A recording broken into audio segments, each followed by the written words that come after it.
কোনটা সার্কেল? এইটা তো সার্কেল।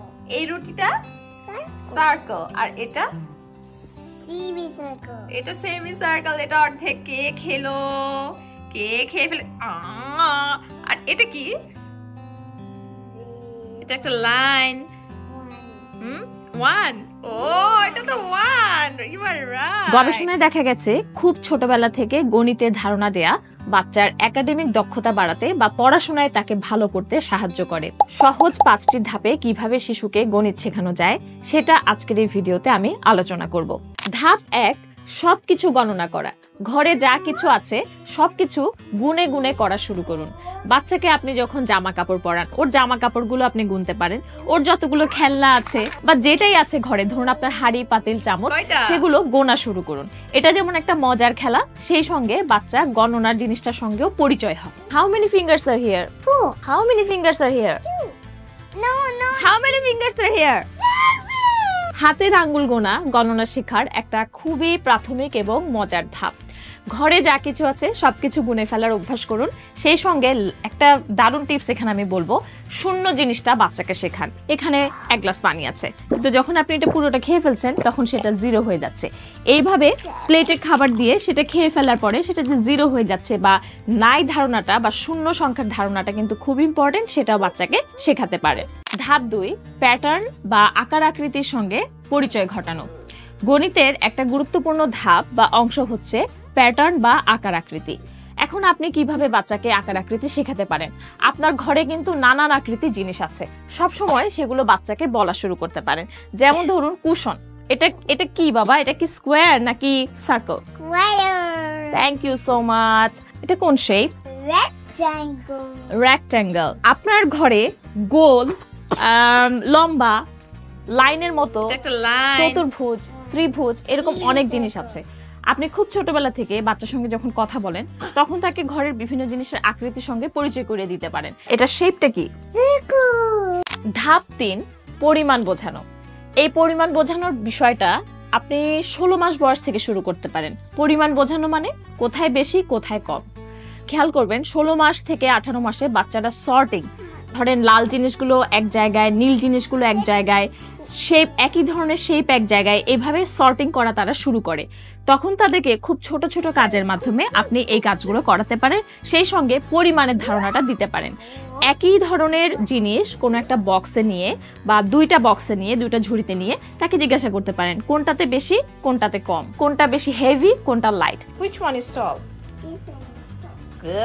এগুলো কিন্তু গণিতের খুবই বেসিক ধারণা, এবং এগুলো আপনি যত তাড়াতাড়ি বাচ্চাকে ঘরের জিনিস দিয়ে দিতে পারবেন তত তার কাছে এই কনসেপ্টগুলো ক্লিয়ার হবে, তত সে ম্যাথেও ভালো হবে।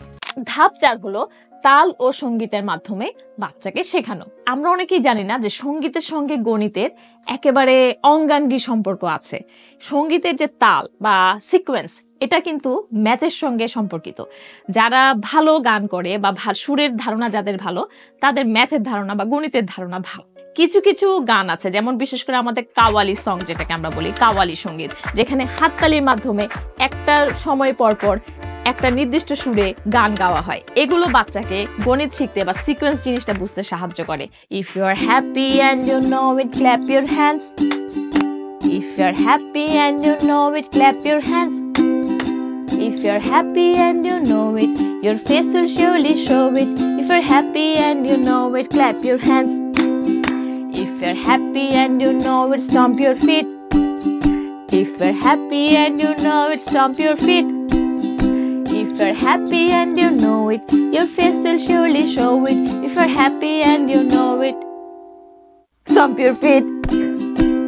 ধাপ 5, যেটা আমি সবসময় বলি সেটা হলো খেলায় খেলায় শেখানো।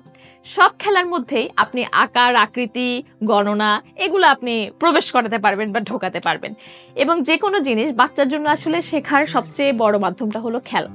যে কোনো জিনিস যদি খেলার মাধ্যমে, আনন্দের মাধ্যমে বাচ্চাকে শেখাতে পারেন, তাহলে সেই শেখাটা যেমন দীর্ঘস্থায়ী হয় তার মনে, তেমন সেই শেখাটা একটা কাজেও আসে।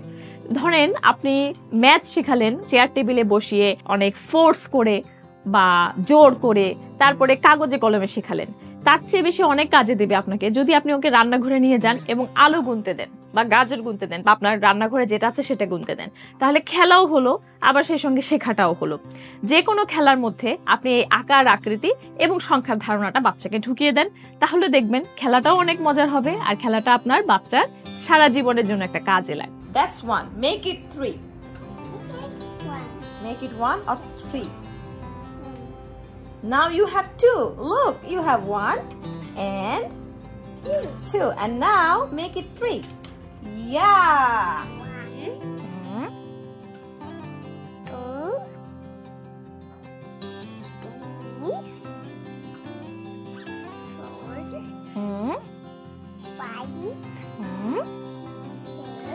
6. You are right. That's 6 corn.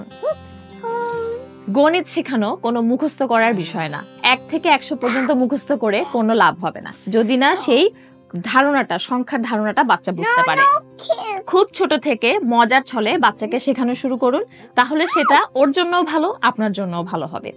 আর আপনি কিভাবে আপনার বাচ্চাকে গণিত শেখান সেটা আমার সঙ্গে শেয়ার করতে ভুলবেন না কমেন্টে। আমি এই সংক্রান্ত আরো কিছু ভিডিও বানিয়েছি, সেগুলো চাইলে দেখে নিতে পারেন। থ্যাংক ইউ সবাইকে। Thank you.